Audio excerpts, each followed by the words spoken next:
এবং সবচেয়ে মজার বিষয় হলো আমরা এজ এ ক্যান্সারিয়াস মার্কারগুলোকে আইডেন্টিফাই করার জন্য যে সমস্ত পরীক্ষাগুলো দেই, ক্যান্সারিয়াস মার্কার সংক্রান্ত বিষয় যা যা ছিল প্রত্যেকটা রিপোর্ট, যেমন CN15.3 যে রিপোর্টটা, এটার রেঞ্জ আছে মাত্র 19, যেটা নর্মাল থাকার কথা 32। CA19.9 এটার রেঞ্জ হলো নর্মালি হলো 37, ওনার বর্তমানে আছে শুধু 32।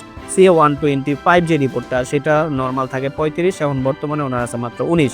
CEA যেটা সিরাম থেকে আমরা করে থাকি, সেটা নর্মাল রেঞ্জ হলো 5.0, ওনার আছে মাত্র 3.0। এজ এ রিপোর্ট অনুযায়ী ব্লাড সংক্রান্ত বিষয় এবং ওনার ক্যান্সারের কোনো জাম ওনার শরীরে বর্তমানে নাই। আসসালামু আলাইকুম ওয়া রাহমাতুল্লাহি ওয়া বারাকাতুহু। আমি ডক্টর মোহাম্মদ আসলাম, বর্তমানে ক্যান্সার চিকিৎসক অধ্যক্ষ ডক্টর SM সারোয়ার স্যারের চেম্বার গণস্বাস্থ্য হোমিওতে ক্যান্সার চিকিৎসক হিসেবে নিয়োজিত আছি। আমি সরাসরি রোগীর কাছে চলে যাচ্ছি। আসসালামু আলাইকুম। ওয়ালাইকুম আসসালাম। কেমন আছেন আপনি? আলহামদুলিল্লাহ, আল্লাহ ভালো রাখছে। ভালো রাখছে আপনি। নাম কি আপনার? আমার নাম এলাস বেগম। এলাচি বেগম। আপনার স্বামীর নাম কি? মোহাম্মদ সুলতান হাওলাদার। মোহাম্মদ সুলতান হাওলাদার। আপনার বাবার নাম? মুমিনুদ্দিন হাওলাদার। মুমিনুদ্দিন হাওলাদার। মায়ের নাম? আনোয়ারা বেগম। আনোয়ারা বেগম। আপনার গ্রামের বাড়ি, গ্রামের নাম কি? দানিশাপা। দানিশ চাপা হলো গ্রামের নাম। ইউনিয়ন কোনটা পড়ছে? হাপা বন্ধ। সাপাবন্দ। আচ্ছা, আপনাদের থানা কোনটা? মঠবাড়িয়া। মঠবাড়িয়া থানা। জেলা? পিরিজপুর। পিরোজপুর, মানে বরিশাল বিভাগের মধ্যে। আপনারা বরিশাল বিভাগের মধ্যে। তো আপনি সর্বপ্রথম কি সমস্যা নিয়ে ডাক্তারের কাছে গেছিলেন বা কি সমস্যা হয়েছিল আপনার? ডাক্তারের কাছে আমার 2-3 বছর আগে সেই গলায় আমার কি জানি খালি বাইতো। আচ্ছা আচ্ছা। তারপর আমার এই ছেলের কাছে বলতাম, ঘর সবার কাছে বলতাম, জি। এরা কয় গ্যাস্ট্রিক ভাই। আমি গ্যাস্ট্রিক বড়ি খাই। হঠাৎ আমি 6 রোজা রয়েছি, 6 রোজা রয়েছি। পর হঠাৎ আমার একদিন বিকেলে আসরের সময় আমি দেখি কি আমার বুক জ্বললা হিনতে মুসির মতন আগুনের মতন ধাউটো করে জ্বললে, নাক দিয়ে আগুন বেড়েছে। পর আমি বিবিশ ডাক্তার দ্বারা গেছি আমার মহল্লায়, মানিকনগর। তারপর গেছি পর প্রথম টেস্ট দেয় না, ওষুধ দেশে খাইছি, কিছু বুঝিনি। পানি খাইতে পারিনি, কিছু খাইতে পারিনি, সবগুলো ডগু খেলতে পারি না পানি। তারপর আবার গেছি পর আবার টেস্ট দিছে। আচ্ছা। টেস্ট দিছে পর আমি মনোরায় করাইছি, এই যে ফকিরপুর করাইছি, আমার গহিনী 2টা মেডিকেল আছে করাইছি, সব রিপোর্টে ভালো আছে। আসছে পরে এই যে আমার কোনো পরিবর্তন আসে না আসলে আবার আমার ছেলের হলেই আমি ইবনিসিনায় গেছি।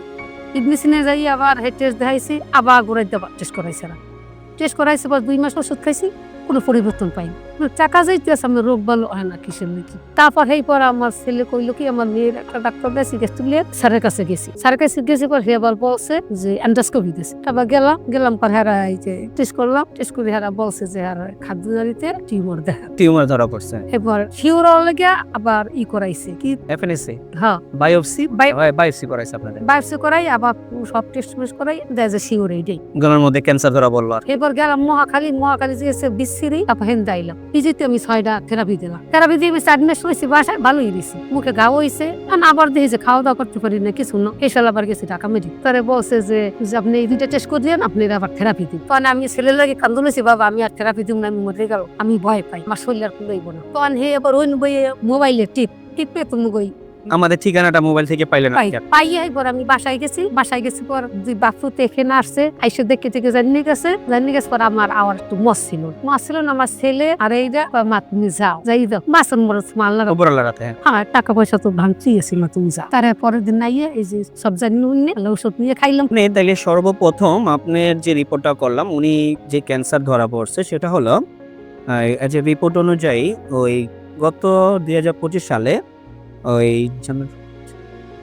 জুলাই মাসের 21 তারিখে আমরা দেখলাম যে ওনার রিপোর্ট অনুযায়ী ক্যান্সারটা ধরা পড়ে। জুলাই মাসের 21 তারিখ ওনার ওই এন্ডোস্কোপি যে পরীক্ষাটা ছিল, এন্ডোস্কোপি রিপোর্ট অনুযায়ী সিটি গার্ডেড করে সেখানে আমরা দেখতে পাচ্ছি যে ওনার ক্যান্সারটা সেই জায়গাটাতে ধরা পড়ছে। এটা হলো ওনার পূর্বের ক্যান্সার রিপোর্ট, এবং এটা কোন স্টেজে ছিল সেই স্টেজটা কভার করার জন্য এখানে দেওয়া হয়েছে যে 3rd গ্রেডে ছিল, ইসোফেগাল সিএ 3rd গ্রেডে।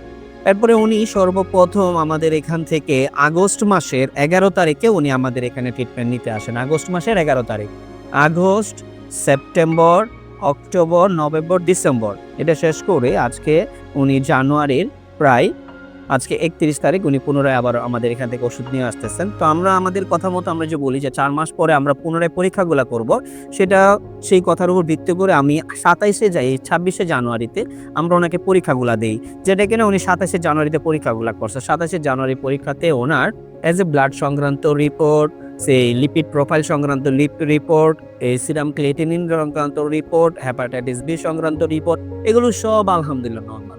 এবং সবচেয়ে মজার বিষয় হলো আমরা এজ এ ক্যান্সারিয়াস মার্কারগুলোকে আইডেন্টিফাই করার জন্য যে সমস্ত পরীক্ষাগুলো দেই, ক্যান্সারিয়াস মার্কার সংক্রান্ত বিষয় যা যা ছিল প্রত্যেকটা রিপোর্ট, যেমন CN 15.3 যে রিপোর্টটা, এটার রেঞ্জ আছে মাত্র 19, যেটা নর্মাল থাকার কথা 32। CA 19.9, এটার রেঞ্জ হলো নর্মালি হলো 37, ওনার বর্তমানে আছে শুধু 32। CA 125 যে রিপোর্টটা, সেটা নর্মাল থাকে 35, এখন বর্তমানে ওনার আছে মাত্র 19। CEA যেটা সিরাম থেকে আমরা করে থাকি, সেটা নর্মাল রেঞ্জ হলো 5.0, ওনার আছে মাত্র 3.0। এজ এ রিপোর্ট অনুযায়ী ব্লাড সংক্রান্ত বিষয় এবং ওনার ক্যান্সারের কোনো জাম ওনার শরীরে বর্তমানে নাই, ক্যান্সার সংক্রান্ত কোনো জাম এজ এ রিপোর্ট অনুযায়ী এখন ওনার ও শরীরে নাই। এটা আল্লাহর কাছে হাজার হাজার শুকরিয়া, আলহামদুলিল্লাহ। আল্লাহর কাছে হাজার শুকরিয়া। আপনি এখন পর্যন্ত ক্যান্সার যে জামটা ছিল সেটা আমাদের নাই, কিন্তু ক্যান্সার চলে যাওয়ার পরেও আমরা যেখান থেকে ক্যান্সারটা উৎপত্তি হয়, গলাতে যে টিউমারটা ওনার ছিল, এটা এখনো আছে। ইনশাআল্লাহ আমরা আশা রাখি কিছুদিন ট্রিটমেন্ট চালানোর মাধ্যমে 2-1 মাসের মধ্যে আমরা সম্পূর্ণরূপে ওনার এই টিউমারটাও চলে যাবে এবং আমরা এন্ডোস্কোপি কভার করে এটা দেখবো যে ওনার কি অবস্থা আছে।